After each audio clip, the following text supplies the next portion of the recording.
Hello, everyone, and welcome to the Wolfpacker Show. My name is Ethan McDowell. I'm here with Noah Fleischman. NC State's football season is over. The Wolfpack lost its final matchup of the year, 26-21, the ECU. The Wolfpack is now 6-7 on the year and ends a year where they had ACC title aspirations with a sub 500 record. It is one of the most disappointing seasons in the Dave Doran tenure, and I would say in recent Wolfpack history overall.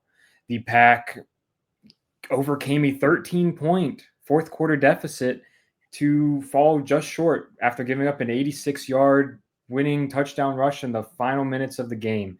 It was a disappointing defeat. Another one possession loss that I felt like pretty much just encapsulated what the season has been for NC State.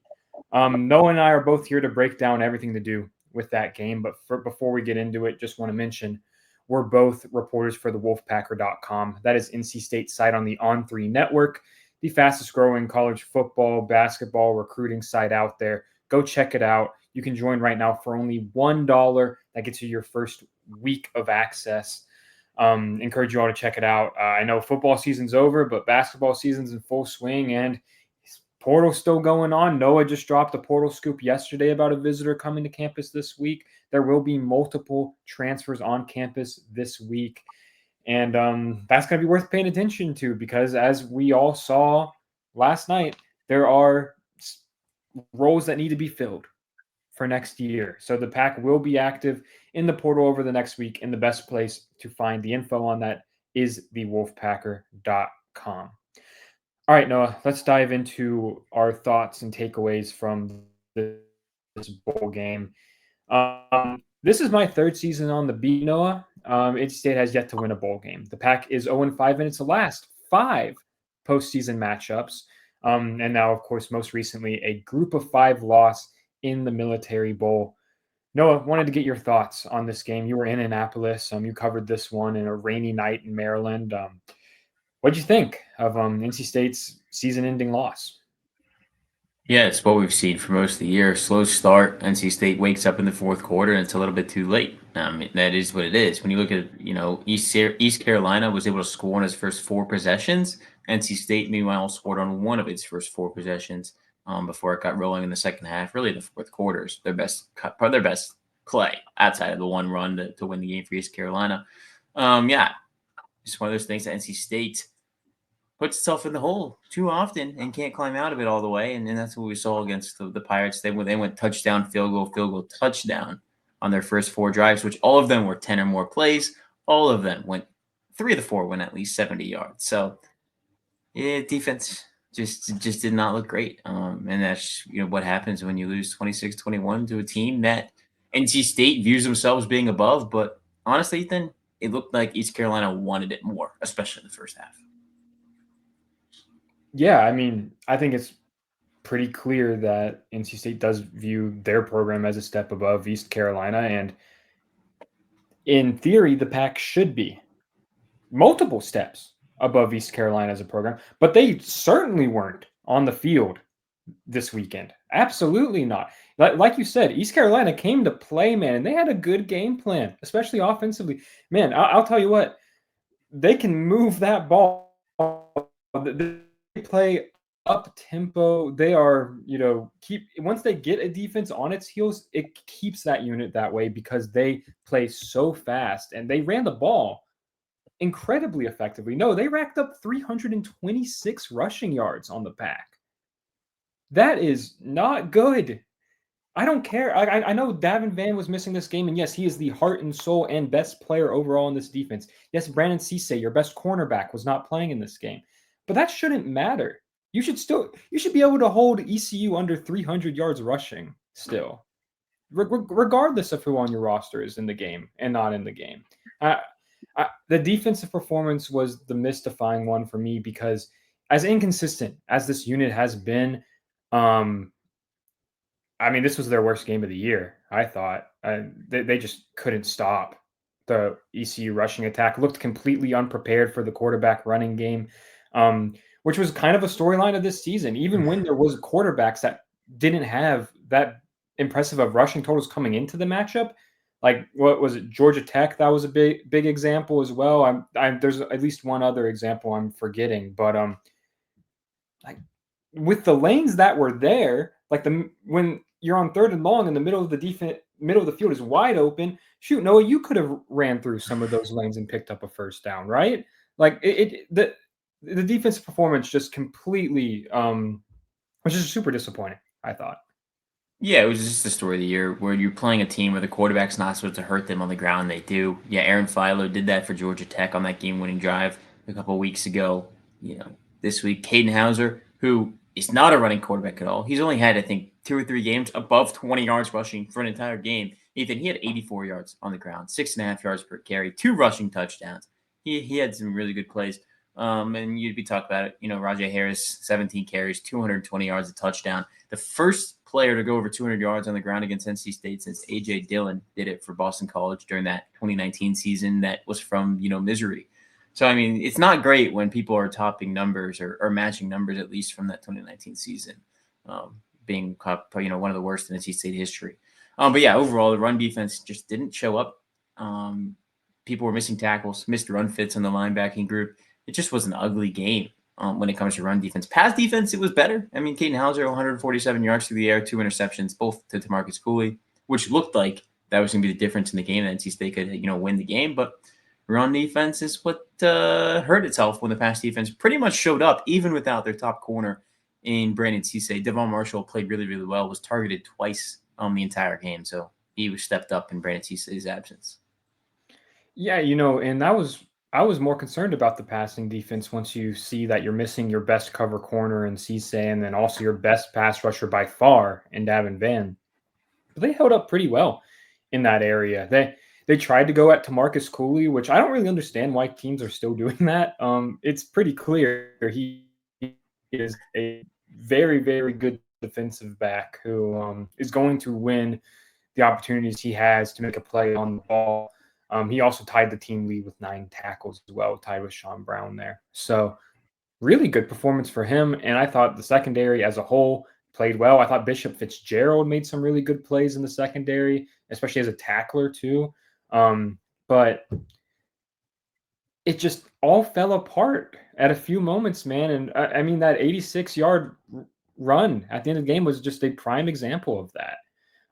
It gave Harris the Military Bowl record with 220 rushing yards. And I mean, there was like 3 or 4 missed tackles on that run too. I didn't think the Pack tackled well as a team at all in this game, and it was rough. It was a rough first game without Tony Gibson leading that defense. We don't know what's next for that side of the ball Pack yet, but they've got a long way to go over the next 9 months, or it's going to be more of the same next year, and more of the same just won't cut it for this program. So that's really all I have to say defensively, man. I thought there were some good individual performances from the young guys. I thought Josh Alexander Felton had a good day. Zane Williams, a true freshman linebacker, came in the game a little bit. He's been someone that was not a highly ranked guy coming out of high school, but has surpassed external expectations. Has been a really solid true freshman for the Pack on special teams and now in the bowl game. So I think he's going to be a good player. And like there's talent on the defense, but it just didn't come together in this game. There's plenty of stuff to talk about offensively too, man.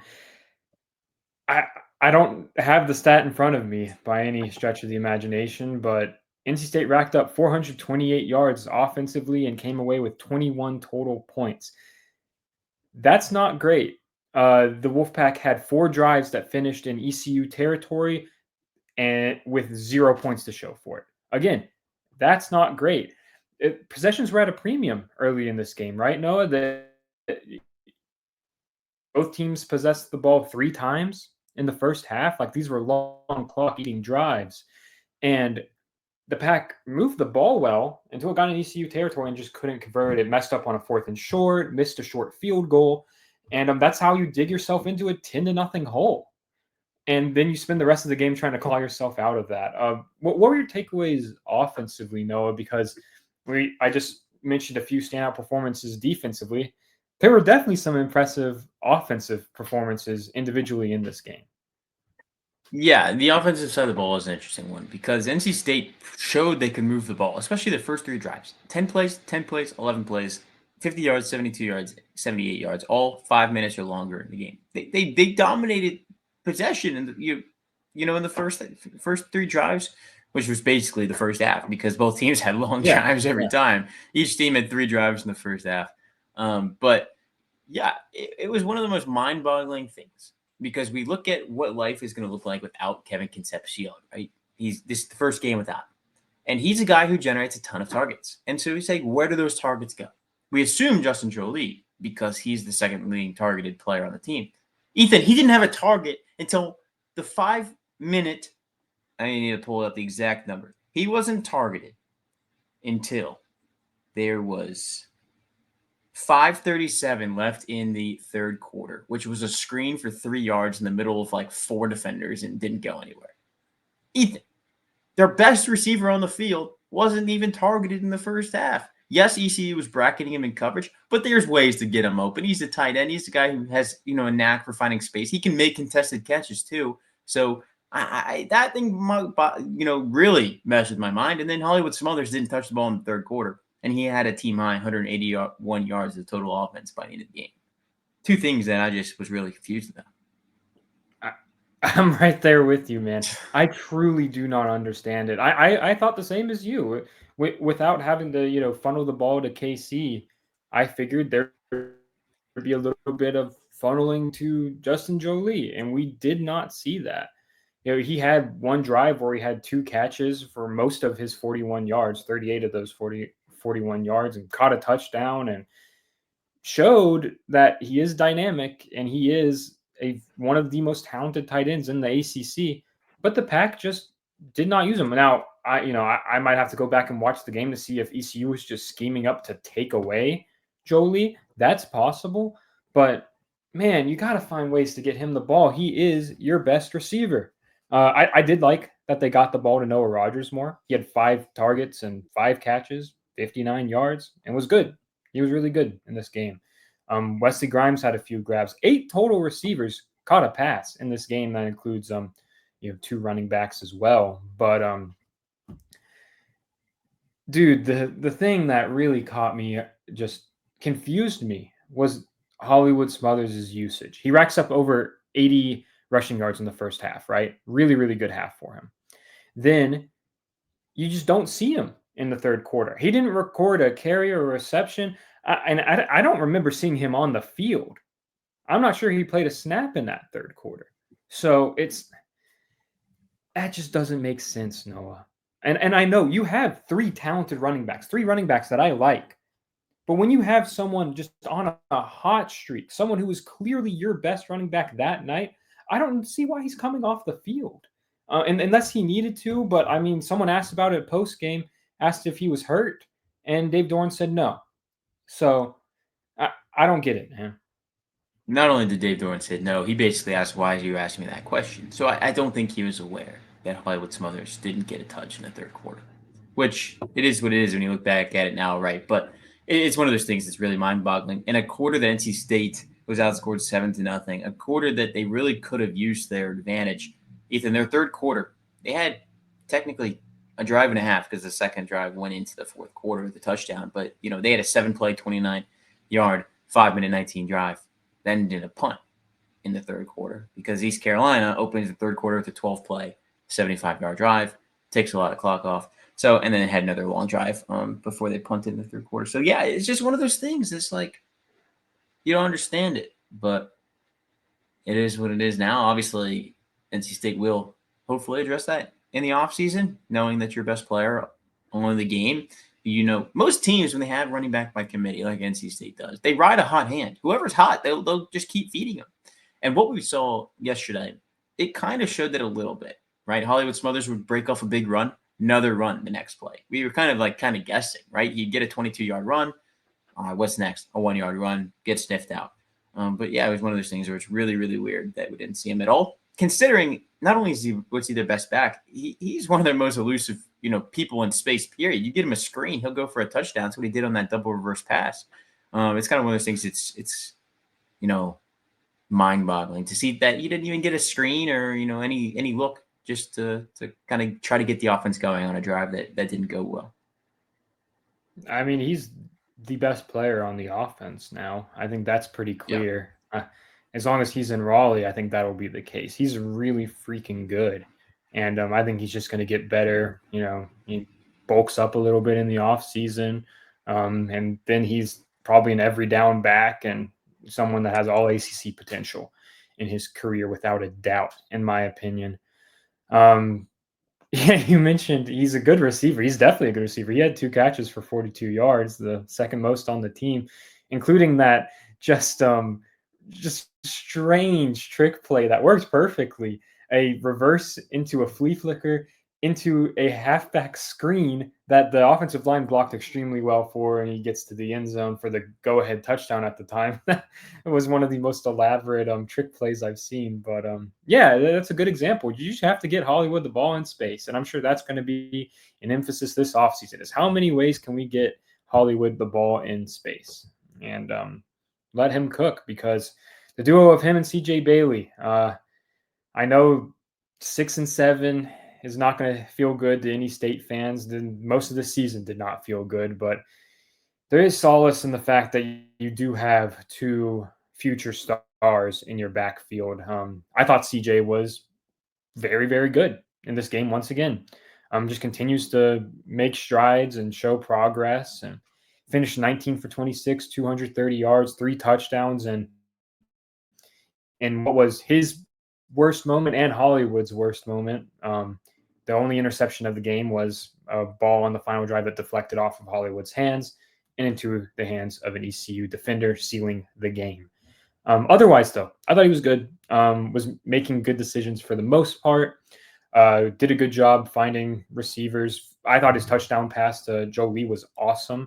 I was really impressed by that ball, and as well as the one to Dakari. I thought was a nice throw too. But yeah, super happy with him. I was watching earlier in the day. I was watching the Nebraska Boston College game. As I was watching Dylan Raiola, who was number 1 quarterback in the country, 5-star, and yeah, CJ's clearly better than him at this point in their development, and that's not a shot at Dylan at all. It's a compliment to CJ, who is simply ahead of where freshman quarterbacks should reasonably be at this point. He's just a really good player, and I was very happy with his performance, Noah. For sure. I was really, impressed. To talk about that touchdown pass to Justin Jolie, 4th and 2, you need a touchdown there. We really need a first down, but they were thinking touchdown. Play before has Jolie on a similar route, overthrows him by like a step and a half. He hits him there to touchdown on 3rd and 2. So I really thought it was a good bounce back just from him, kind of shaking that, going right back to the guy that they know will make that catch. If you put it out there, go get it. They just were, a step. A little more than a step away. But overall, yeah, CJ Bailey, impressed. He started 9 for 9, was really, really good. Yes, incompletions came. The pick, I wouldn't really put on him. He went right through Hollywood's hands. It goes on, his stat sheet, but at the end of the day, it's a play that Hollywood makes 99 times out of 100, as David Dorn said, and the one time he didn't, it ended the game, basically, other than the scuffle that I'm sure we'll talk about. Yeah, we can get into that right now if you want to. The viral moment from that game was not the 86-yard touchdown rush by ECU. It wasn't Hollywood doing spectacular things. It was a all-out brawl in the final seconds of this game that Dave Doran called embarrassing after the game, and yeah, that's what it was. It looked like an ECU player tried to take an NC State's player towel, and everything kind of just fell apart from there. I don't understand the benefit, Noah, of acting mightier than ECU to the extent where they were talking about, oh, this isn't a rivalry. This isn't a rivalry. That's never a good look. You know who that sounds like? That sounds like UNC. That sounds like UNC doing the same thing that NC State fans made fun of them for when they used to say this isn't a rivalry between those 2 schools. Hey, man, if you're getting in a all-out fight at the end of a bowl game, I think it's probably a rivalry game. You're an in-state team located, an hour, 15 minutes up the road. Like, that's a rivalry game. There's no need. I don't understand the benefit of shutting it down and saying it's not a rivalry game. I just don't get that. It's just going to add Yeah, more you motivation to them. you talk about it, right? Because Dave Dorn takes the UNC game very, very seriously. That's the thing he talks about, 364 days out of the year, other than the day that they're playing them. And I would imagine Blake Carroll takes the same approach when they talk about NC State, a team that will play them every 3 years, right? Because he called out North Carolina for not playing them, not scheduling them, but instead taking their players after the game. But yeah, this is definitely a rivalry. The fans don't want to admit it. The NC State fans don't admit it. But this is a rivalry that was really, really, the brutality we saw in the field and the fight, that was kind of the hatred they had for each other, 20, 30 years ago. And I think it honestly is good for the rivalry. You don't want to see a fight. But the hatred that obviously these two teams had, East Carolina definitely showed it. They were a team that were really confident. They wanted to win that game. They ended up winning it. But yeah, the fight wasn't good. It was worse than the UNC fight because you can justify why the two teams fought at North Carolina. NC State tried to, antagonize by planting a flag. North Carolina protected its field. This one was just, kind of petty on both sides.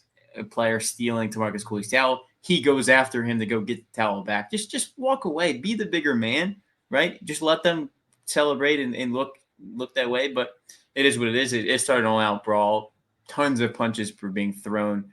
A referee ended up getting his face gashed by, a play that was really, really, dumb with, Brandon Cleveland was kind of getting pushed back by the referee. And then an East Carolina player came behind him and basically shoved him right back in the referee's face and caused the blood. And it wasn't Brandon Cleveland's fault. He was just there. And the guy that pushed him ended up getting tossed.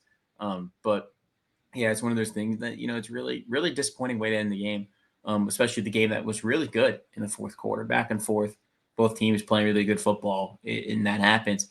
The only thing that we'll keep an eye on, if the NCAA, if the referees around the report wrote that they ejected these players for fighting, it will likely carry a 1-game suspension from the NCAA going into next year. If it was just an unsportsmanlike penalty, which it could be, then most likely it won't carry anything for next season. So we'll see. There were players ejected. Some players, the referee said a number that doesn't exist on NC State's roster, like number 59. I don't know, but we'll see what happens. But yeah, if it was for fighting, some of these guys might have to miss the season opener against East Carolina. Yep. These teams will be matching up again in 9 months, man. And 244 days from now, Ethan. I did the math yesterday. Rivalries are good, man. Fighting is not. Fighting is bad. We talked about that in the UNC podcast. You never want to see a fight. But hotly contested games like this, it's fun. It's entertaining. It's good for the sport. It's good for football in North Carolina at every level. And I just don't understand the hesitancy to embrace that from NC State's side of things. And that hesitation has frankly left them embarrassed this game. If you feel like you're above ECU and you don't feel like they're a rival, well, you lost to them. In-State has lost 3 of its past 6 matchups against ECU, 4 of the past 7. So it's a rivalry. I think it's pretty safe to say that. I know they don't play every year, and I believe that is Dave Doran's explanation for why he doesn't consider it a rivalry. But still, I'd still call Duke a rivalry. They didn't play every year, but it is what it is, man. ECU fans should be very excited. They should be quite happy about that game, and I'm fired up about it because that is what a win for their new coaching staff and beginning a new era. And in the 9 months between these 2 games, their off seasons are going to feel dramatically different because I think it's pretty safe to say this is absolutely one of the top 2 most important off seasons of Dave Doran's tenure with NC State. You could definitely make an argument that everything that happened after the 2019 offseason was more important than this one, but they have questions to answer, man. This defensive coordinator hire is going to be huge. We haven't heard anything yet on what direction they're going to go, but going into the bowl game, really the only name I had heard was Freddie Autry-Lindsey. He had the most buzz around him, I feel like, and his debut didn't go well. I am sure that Dave Doran isn't going to make the call on whether or not to hire him solely based on just a bowl game performance, which bowl games these days, weird things happen. But it's going to be interesting if they want to hire externally. They've got to move fast. The coaching carousel has been, going around and around for like 3 to 4 weeks now, Noah. That if I know people have been calling for an offensive coordinator change all year. I don't see that happening. And if it did, again, a lot of the best guys you'd want to hire are already in other jobs at this point. So as far as coaching staff goes, I don't know if we're going to see a ton of changes. If anyone watching this doubts that, no, Dave Doran is not going anywhere. His job is extremely safe. He will be back in 2025. I can guarantee that. If he chooses to be, he will be back. So that's up to him, and he's going to make changes. I don't think he has never, in especially recent years, and you can look at the 2019 season, he has not been hesitant to make changes when things aren't working. So if he believes that change needs to be made, we'll see changes. If not, we won't. Personnel wise, they've already kind of bought in on running back this core. And no, I wanted to get your opinion on that, because you're bringing back a core that went 6-7, but I think it's still a very talented group of players. What do you think about the decision to, instead of taking last year's approach where they brought in a ton of talented transfers and used their resources for that, they've really gone all in on retaining this current core and kind of running it back in terms of personnel and just bringing in, a couple offensive linemen, help to the tight end and linebacker rooms, but mostly sticking with the same stars in 2024 are going to be the stars in 2025. It's the right move because most of them are freshmen, right? Most of them are in their first year of playing college football. C.J. Bailey, true freshman. Hollywood Smulders, redshirt freshman. Noah Rogers, redshirt freshman. That's 3 of your star playmakers, if you want to look at it. 2 of them were your key portal pieces from a year ago. It's fine, right? You want to keep a team together, and yes, it went 6-7. But the only way you're going to grow in this era of college football is retainment, because playing the portal game doesn't work every year. We can look at NC State basketball, for example. They've brought in portal pieces every year. It hits. Sometimes it doesn't. Sometimes it takes a while to hit. And unlike college basketball, where you can be middle of the road the entire year, get hot for a month and go to the Final Four, football is not like that. You need to win week 1 through week 12 and hope that you can position yourself for the college football playoff. So this is, the smart play. It's not, a sport where you can really lean on bringing in 8, half your roster being transfers like they had this year. 40 something new guys on a roster of 120. It's not really a recipe for success every single season. So NC State's ability to retain its key talent, most of it, everything it wanted, it kept. Is a smart play. And this will be interesting because I don't think they're going to move on from Robert Anae at this point. And it's going to set up a 2025 that's make or break. He'll be in a contract year.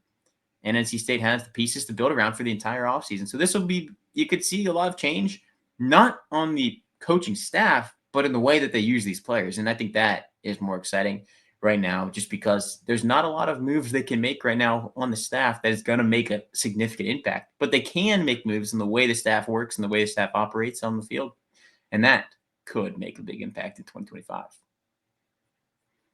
Completely agree, Noah. Couldn't have said it better myself. It's going to be an interesting offseason, man.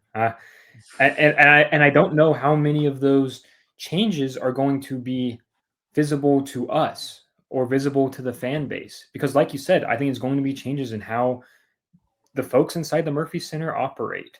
And there's a lot of turnover in like support staff roles that they're going to need to fill in this offseason. Quite a few folks left with Tony Gibson to go to Marshall, help him run the Thundering Herd. So they're going to have to make some new hires and key roles on field and off field. And it's going to be really interesting to see what direction they go. Keep in mind, they can hire unlimited on-field coaches now, right? So maybe we do see them add a few analyst type things. You could even, I've seen other schools, they have like co-position coaches, because one of them is like, the position coach, one of them is like what would have been a senior offensive analyst in past years, right?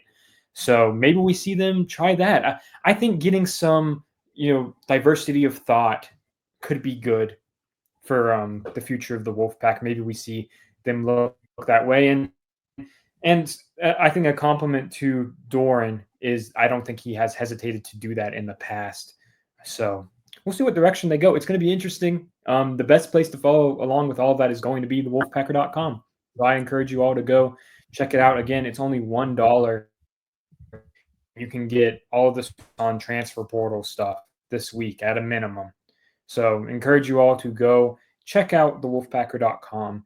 And we'll be back at some point. I'm not sure when our next podcast will be, Noah, but it'll be soon. We're going to start switching over to basketball mode. We'll talk transfer portal some more, and we will see you all soon. Thank you all for following along this football season and watching our podcast. I think this is the most successful year of the Wolfpacker Show since I've been here. So really appreciate you all tuning in every week and spending half an hour with us twice a week. It means a lot, and we'll talk to you all soon. Thanks for watching.